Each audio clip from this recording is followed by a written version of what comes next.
বিশ্বাসী না বা আপনি রাজনীতিতে যোগদান আগ্রহী না, নতুন কোনো রাজনৈতিক দলের সাথে থাকতে চান? ডিফিকাল্ট, এটা এখনই বলাটা ডিফিকাল্ট যে নতুন কোন রাজনৈতিক দলের সাথে থাকতে চাই কিনা। খুব স্পষ্ট করে যদি জিজ্ঞেস করি যে নতুন যে দলটি গঠিত হতে যাচ্ছে সেই দলে আপনি থাকছেন কিনা? না, আমি এটা নিয়ে কোনো উত্তর দেবো না আর কি। এটা নিয়ে আমি এখনই কোনো উত্তর, কিন্তু আমার মনে যে চিন্তাটা খেলা করে, আমি এখন এটা নিয়ে সিদ্ধান্ত নেইনি কোনো, আমার মনে যে চিন্তাটা খেলা করে, ধরেন আমি তো বিএনপির বিরুদ্ধে কথা বলছি, তারপরেও দেখেন গতকালকেই আমার প্রোগ্রামে এখানে বুক লঞ্চিং হলো, অনেক বিএনপির কর্মী এসছে এবং অত্যন্ত আন্তরিকতার সাথে অত্যন্ত শ্রদ্ধার সাথে আমার সাথে কথা বলেছে, ইন্টারাক্ট করেছে। হ্যাঁ, তো আমি যেই পজিশনটা এই মুহূর্তে আমার আছে, এইটা এই যে রাজনৈতিক ডামাডোলের বাইরে একটা ভালোবাসার এবং শ্রদ্ধার একটা জায়গা, এই জায়গাটাকে নষ্ট করাটা ঠিক হবে কিনা কোন রাজনৈতিক দলে যুক্ত হয়ে, এটা আমি শিওর না, এখনো শিওর না, আমি সার্টেন না। আমাকে মাহমুদ ভাই বলতেছেন যে তুমি আসো রাজনীতি করো, তো আমি মাহমুদ ভাইকে বললাম যে মাহমুদ ভাই, এই জিনিসটা তো আসলে আমার সিদ্ধান্ত না, এটা আপনাদের মুরব্বীদের সিদ্ধান্ত, আপনারা যদি মনে করেন তাহলে এটা চিন্তা করা যেতে পারে, কিন্তু আমি ব্যক্তিগতভাবে মনে করছি না এই মুহূর্তে যে আমার এই পজিশনটা ছেড়ে দেওয়াটা উচিত হবে কিনা। দেখেন, বাংলাদেশের এই যে ফ্যাসিবাদ যে দাঁড়াইতে পারলো, এটার পেছনে অনেকগুলো কারণের মধ্যে একটা কারণ ছিল যে বাংলাদেশে এমন কোন ফিগার ছিল না, আমাদের পাবলিক ফিগার ছিল না যে ফিগারটা সমস্ত দলের ঊর্ধ্বে দাঁড়ায়, সামনে যে বলতে পারবে না এটা করতে পারো না, তুমি কোনো দলের না, এই লোকটা দলের না, এই লোকটা কোনো দলের না, এই লোকটার দলের কোনো এজেন্ডা নাই, এই লোকটার কোনো রাজনৈতিক উচ্চাভিলাষ নাই, এই লোকটা জনগণের জন্য সবসময় জনগণের পাশে আছে, এইরকম একটা ফিগার কিন্তু আমরা পাইনি। তো যদি সেই ফিগার হয়ে যাওয়ার একটা রাস্তা থাকে, আমি সেটা কেন পার্সু করবো না? আমি বলছি না আমি সেই ফিগার হতে পেরেছি, আমি হলে অসুবিধা গেছে, আমি যদি সেই জায়গায় যেতে চাই, মানুষ যদি আমাকে সেই জায়গায় স্থাপন করে, সেই ভালোবাসাটা দেয়, সেই আস্থাটা রাখে, আর আমি যদি এই জায়গাটা অ্যাচিভ করতে পারি আমার কাজ দিয়ে, আমার কমিটমেন্ট দিয়ে, তাহলে আমি কোন জায়গাটা নেব? ওই জায়গাটা সবার উপরে, নাকি রাজনৈতিক দলের একজন নেতা হয়ে? সেটা একটা আলোচনার বিষয় হতে পারে, এটা কনসিডার করতে হবে, এটা সবাইকেই দেখতে হবে, যারা আমাকে বলছেন রাজনীতিতে যুক্ত হওয়ার তাদেরকেও চিন্তা করতে হবে, আমার নিজেকেও চিন্তা করতে হবে। প্রত্যেকের চিন্তার মধ্যে একটা আগামীর সম্ভাবনা আছে, সেই সম্ভাবনাগুলো তো এখন আমি যেভাবে করতে চাই, আরেকজন যেভাবে করতে চাই, সেটা তো এক না। যেমন ধরেন, আমার ইমাজিনেশনে আগামীর বাংলাদেশে আওয়ামী লীগ থাকবে না, আওয়ামী লীগ দলই থাকবে না, আগামীর বাংলাদেশে ধানমন্ডি 32 নম্বর থাকবে না, ওইটা মাটির সাথে মিশে যাবে। আগামীর বাংলাদেশে ইন্ডিয়ার কোনো হেজিমনি থাকবে না, ভারতীয় আগ্রাসনের কোন চিহ্ন থাকবে না, ইন্ডিয়া কিচ্ছু করতে পারবে না বাংলাদেশে। আগামীর বাংলাদেশ হবে একটা সাম্যের সমাজ, আগামীর বাংলাদেশ হবে একটা ইনসাফের সমাজ, এটা আমার স্বপ্ন। এখন এই স্বপ্নের সাথে যে অ্যালাইন না, তার সাথে তো আমার ঐক্য বা থাকবে না, ন্যাচারালি আমি তার সাথে চলতে পারবো না, চলবো না। হয়েছে এখন এটাকে যদি এখন বুঝতে আমরা যদি বলি যে আমরা সবাই আবার একসাথে থাকবো, এটা তো সম্ভব না, এটা একবারই সম্ভব না। এখন একজন যে লেফট, আলট্রা লেফট, সে যেভাবে আগামী বাংলাদেশ চিন্তা করে, তার সাথে কি আমার চিন্তা মিলবে? একজন ইসলামপন্থীর চিন্তা মিলবে না তো।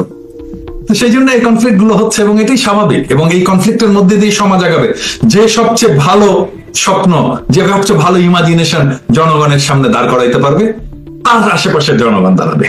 রাজনীতির সাথে আমি তো রাজনীতি করি, ফরমালি কোন দলের সাথে আপনি সংযুক্ত হতে যাচ্ছেন কিনা?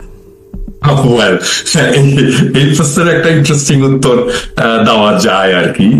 মানে চার্লি চ্যাপলিনকে রাজনীতির ব্যাপারে প্রশ্ন করা হয়েছিল, তো উনি উত্তর দিয়েছিলেন যে I remain just one thing and one thing only, and that is a clown. It places me on a far higher plane than any politician. তো আমি বাংলাদেশের রাজনীতিবিদদেরকে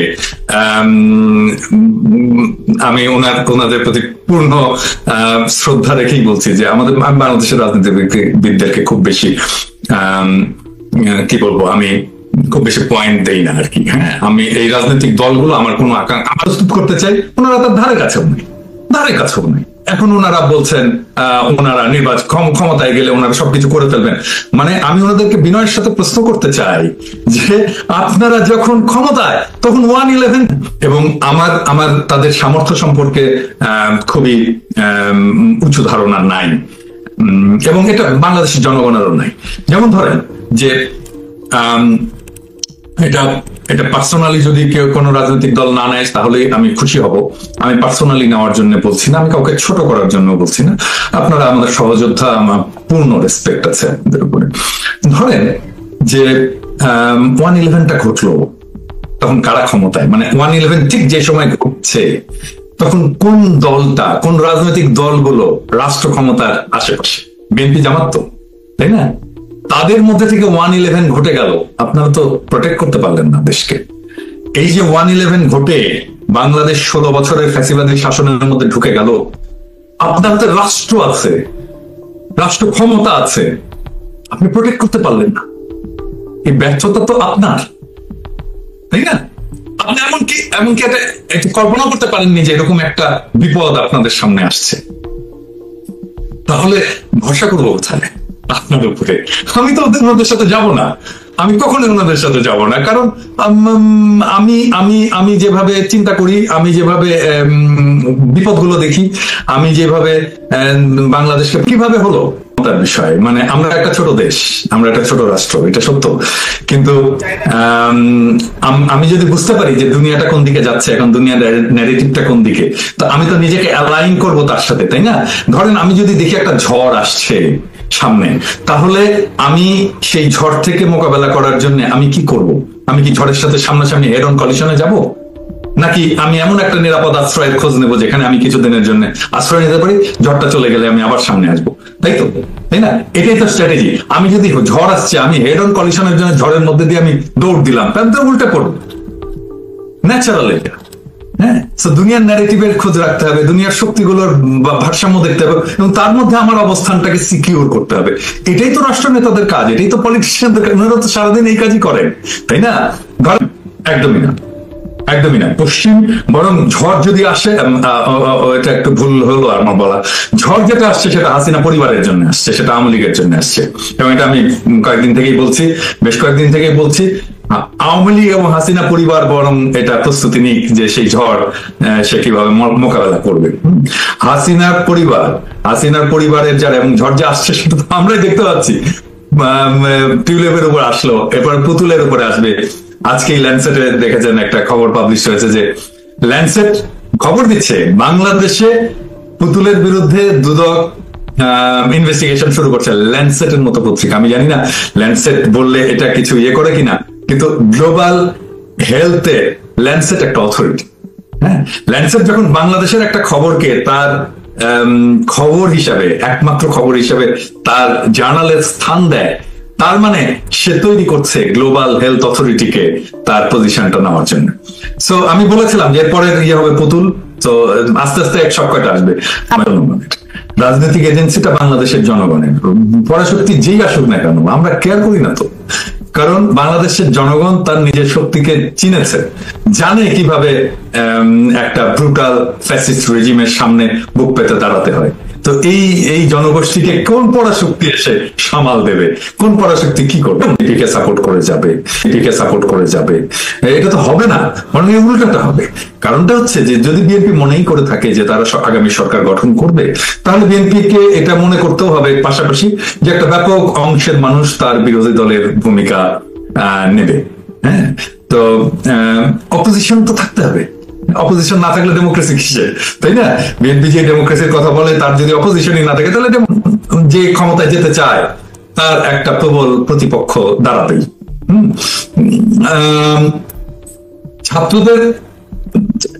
ছাত্রদের অনেক দুর্বলতা আছে, সমস্যা আছে, তারা তো অনেক কথা শোনেনি। আমিও তো বলেছি, আমার ভিডিওতেও বলেছি যে আমরা অনেক কিছু সাজেশন দিয়েছিলাম যে কথাগুলো তারা শোনেনি, ঠিক সময় মতো শুনলে আজকে এই অবস্থাটা তৈরি হতো না। নির্বাচনের নিরপেক্ষতার কথা যে আসছে না, এই কথাটাও আসছে কিন্তু ছাত্রদের দুর্বলতার কারণে। কারণ আমরা যে সাংবিধানিকতার মধ্যে ঢুকে গেছি এই চুপ্পুর কাছে শপথ নিয়ে, সেটার মধ্যে দিয়েই তো এই কথাটা এসছে, তাই না? প্রথম দিন যেদিন রাজনৈতিক দলগুলো, ছাত্ররা, আজকে একটা ভিডিও আমি শেয়ার দিয়েছি এতে ফেসবুকে, শ্যামলীতে বিকেল 4টার সময় পুলিশ গুলি, তখন হাসিনার শাসনের একটা অংশ, তাই না?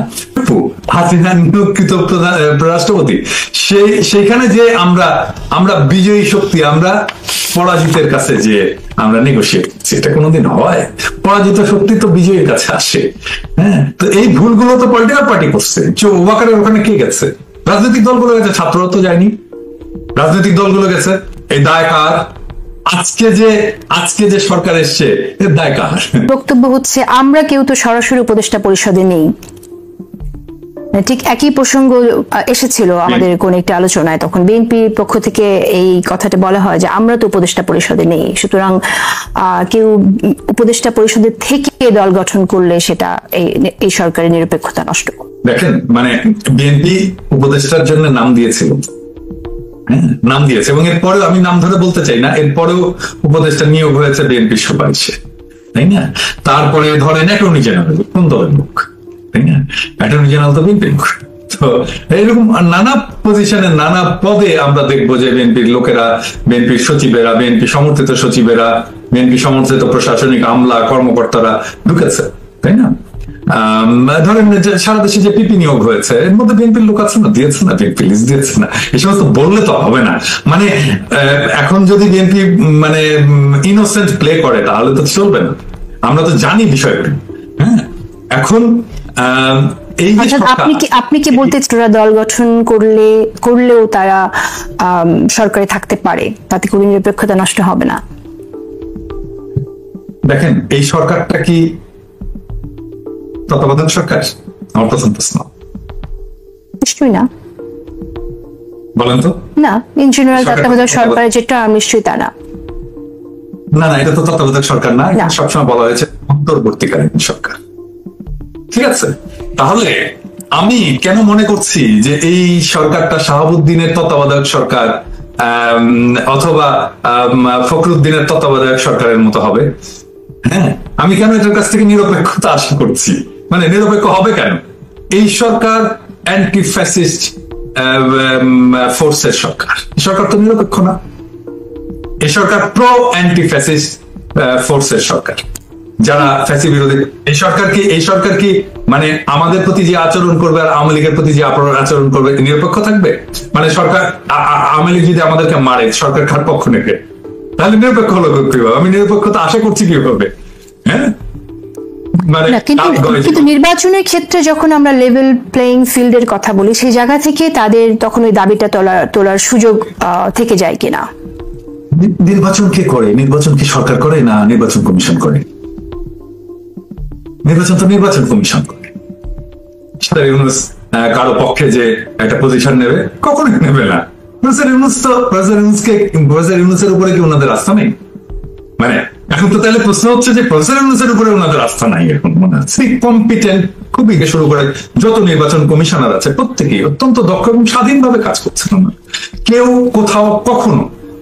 কোথাও কোনো হস্তক্ষেপ করেনি, সরকারের কোনো হস্তক্ষেপ নেই, প্রফেসর ইউনূসের সরকারের কোনো হস্তক্ষেপ নেই, এখানে স্বাধীনভাবে কাজ করছে, তারাই নির্বাচনটা চালাবে। বরং তার নির্বাচন চালানোর সময় প্রশাসন যেখানে হেল্প করবে, প্রশাসনকে যেভাবে হেল্প করতে বলা সেটা করবে, এবং সেখানে প্রফেসর ইউনূস কি রোল নিতে পারে সেখানে তো প্রশ্নের অবকাশ নেই। আমরা তো প্রফেসর ইউনূসকে চিনি, এমন না যে প্রফেসর ইউনূস একজন নতুন লোক, আমরা চিনি না তাকে, আমরা তার ভ্যালুস জানি না, উনি কি চিন্তা করেন সেটা আমরা জানি না, তা তো না। উনি একজন অত্যন্ত রেসপেক্টেড মানুষ বাংলাদেশে সব মানুষের মধ্যে, এমনকি গ্লোবালি। হ্যাঁ, আমরা এখন প্রশ্ন করছি যে উনার সরকার নিরপেক্ষ থাকবে না, এটা কোনো কথা? মানে ধরে নিলাম আর থাকবো না, আমরা যদি রাজনৈতিক দল করি আমরা সরকারে থাকবো না, এটা বলেছে কিন্তু আসিফ। আমি কিন্তু ওই দিকে যাচ্ছি না, আমি ওই প্রসঙ্গে যাচ্ছি না। প্রশ্নটা হচ্ছে যে এই সরকারে প্রফেসর ইউনূস যেটা বলবেন, যেটা চিন্তা করবেন, সেটাই কি সরকার করবে না? করবে তো, সেটাই কি সরকারের পার্সোনালিটি? এই সরকারের পার্সোনালিটি প্রফেসর ইউনূসের পার্সোনালিটি, এই সরকারের পার্সোনালিটি নাহিদ আসিফের পার্সোনালিটি না। আরো কিছু বিষয় জানতে চাই, তবে এই যে বক্তব্যটা আপনি তুলে ধরেছেন সেখানে আমি একটু বলতে চাই যে একজন ব্যক্তির ইমেজ দিয়েই কি সবকিছু হয়ে যায় কিনা, একজন ব্যক্তি তার সততা দিয়েই কি সবকিছু হয়ে যায় কিনা? যদি তাই হতো তাহলে কিন্তু এই সরকারের কাছ থেকে আমরা যা প্রত্যাশা করছিলাম সবকিছু হয়নি। আমরা যেমন ধরেন, আমি উদাহরণস্বরূপ বলি, ফ্যাসিস্টদের দোসর হিসেবে যারা ছিল, গণহত্যার দায়ে যারা অভিযুক্ত, এরকম মানুষজন পালিয়ে গেছেন, এই সরকার দায়িত্ব গ্রহণের পরে আমরা দেখেছি জুলাইয়ের যারা ভিকটিম তাদেরকে সহযোগিতা দিতে তিনি ব্যর্থ হয়েছেন। তো সেজন্য আমি বলছি যে একজন ব্যক্তির নিঃসন্দেহে তার প্রতি সবার আস্থা আছে, কিন্তু শুধু একজন ব্যক্তি কি সবকিছু করে ফেলতে পারেন কিনা সেই প্রশ্ন মনে হয় রয়ে যাবে। ব্যক্তির ভূমিকা তো গুরুত্বপূর্ণ, গুরুত্বপূর্ণ, কিন্তু ধরেন আমরা জুলাই বিপ্লবের ব্যক্তি আবু সাইদের ভূমিকা তো এক্সট্রিমলি ইম্পর্টেন্ট, তাই না? তো ব্যক্তি তো আসলে একজন মানুষ না, ব্যক্তি হচ্ছে সেই, মানে রাজনীতিতে পার্সন হচ্ছে সেই, পার্সোনালিটি হচ্ছে সেটাই যেটার আশেপাশে মানুষজন এসে দাঁড়ায়। হ্যাঁ, মানুষ, জনগণ সময় নেতা তৈরি করে।